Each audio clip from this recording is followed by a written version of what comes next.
And Abraham journeyed from there to the south, and dwelt between Kadesh and Shur, and stayed in Gerar. Now Abraham said of Sarah his wife, "She is my sister." And Abimelech, king of Gerar, sent and took Sarah. But God came to Abimelech in a dream by night, and said to him, "Indeed, you are a dead man because of the woman whom you have taken, for she is a man's wife." But Abimelech had not come near her, and he said, "Lord, will you slay a righteous nation also? Did he not say to me, 'She is my sister'? And she, even she herself said, 'He is my brother.' In the integrity of my heart and innocence of my hands, I have done this." And God said to him in a dream, Yes, I know that you did this in the integrity of your heart, for I also withheld you from sinning against me.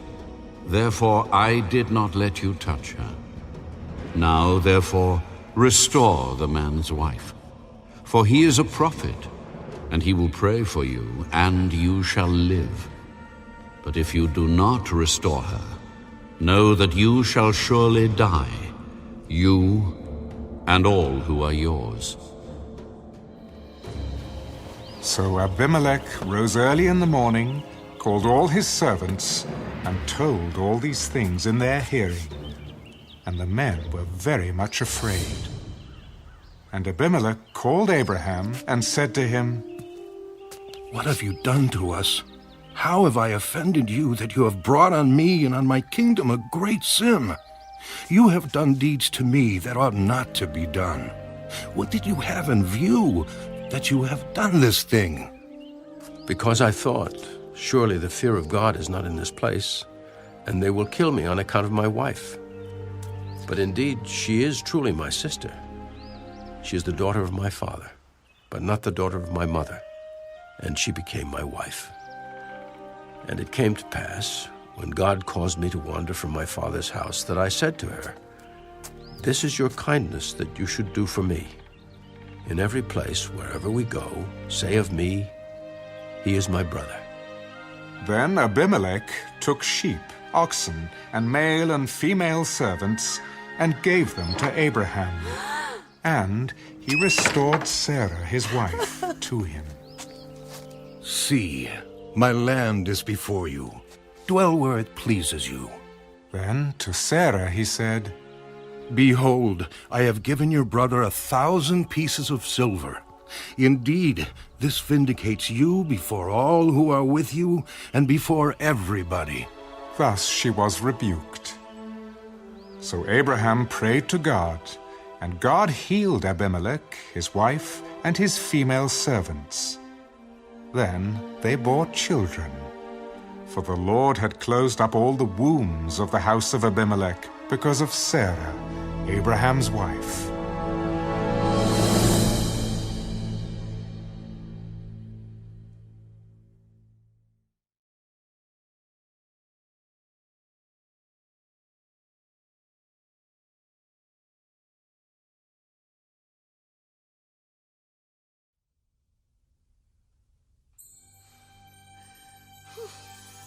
And the Lord visited Sarah as he had said. And the Lord did for Sarah as he had spoken. For Sarah conceived and bore Abraham a son in his old age, at the set time of which God had spoken to him. And Abraham called the name of his son who was born to him, whom Sarah bore to him, Isaac. Then Abraham circumcised his son Isaac when he was 8 days old, as God had commanded him. Now Abraham was 100 years old when his son Isaac was born to him.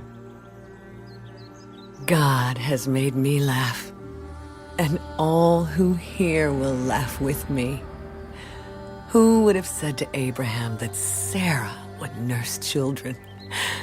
For I have borne him a son in his old age.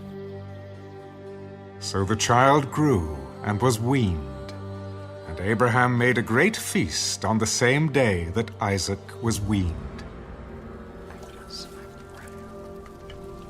And Sarah saw the son of Hagar, the Egyptian, whom she had borne to Abraham, scoffing.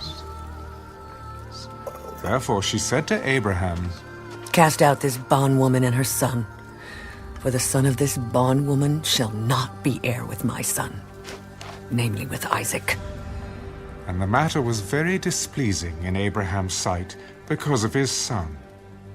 But God said to Abraham, Do not let it be displeasing in your sight because of the lad or because of your bondwoman. Whatever Sarah has said to you, listen to her voice. For in Isaac your seed shall be called. Yet I will also make a nation of the son of the bondwoman, because he is your seed. So Abraham rose early in the morning and took bread and a skin of water, and putting it on her shoulder, he gave it and the boy to Hagar, and sent her away. Then she departed and wandered in the wilderness of Beersheba, and the water in the skin was used up, and she placed the boy under one of the shrubs. Then she went and sat down across from him, at a distance of about a bowshot. For she said to herself, Let me not see the death of the boy. So she sat opposite him, and lifted her voice, and wept. And God heard the voice of the lad. Then the angel of God called to Hagar out of heaven, and said to her, What ails you, Hagar? Fear not, for God has heard the voice of the lad where he is. Arise, lift up the lad, and hold him with your hand, for I will make him a great nation. Then God opened her eyes, and she saw a well of water. And she went and filled the skin with water, and gave the lad a drink. So God was with the lad, and he grew and dwelt in the wilderness, and became an archer. He dwelt in the wilderness of Paran, and his mother took a wife for him from the land of Egypt.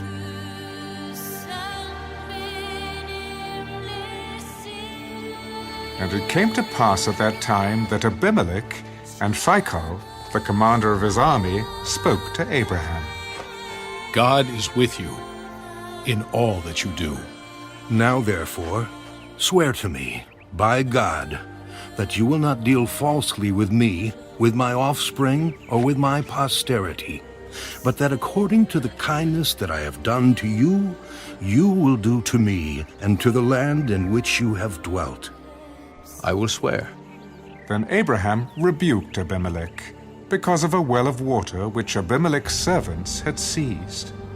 I do not know who has done this thing. You did not tell me, nor had I heard of it until today.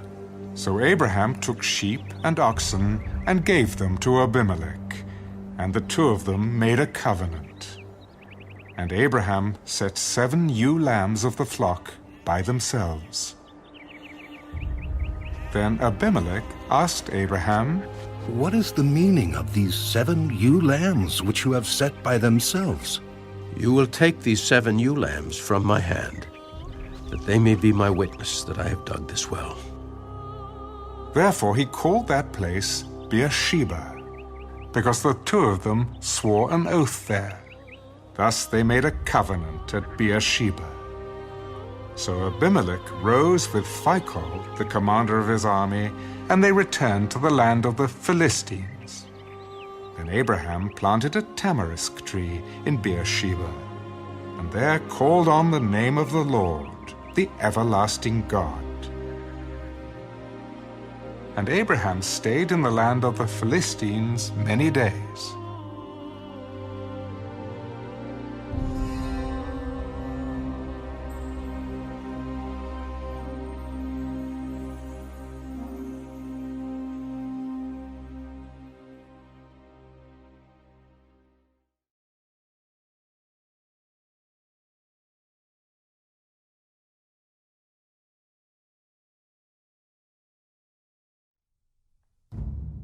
Now it came to pass after these things that God tested Abraham. Abraham, Here I am.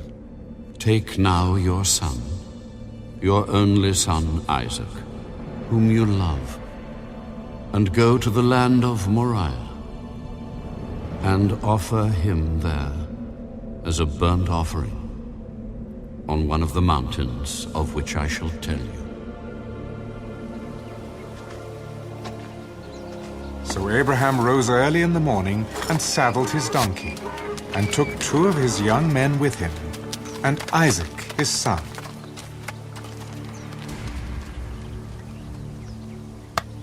And he split the wood for the burnt offering, and arose, and went to the place of which God had told him.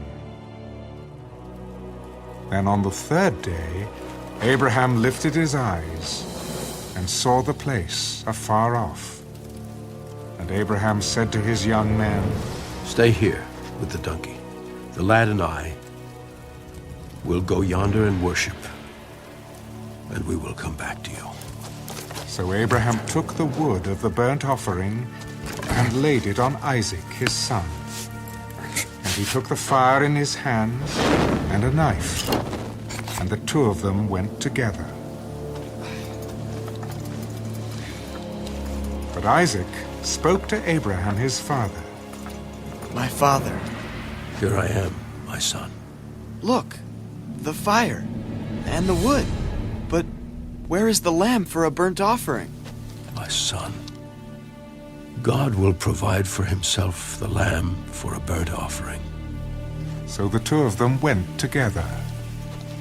Then they came to the place of which God had told him.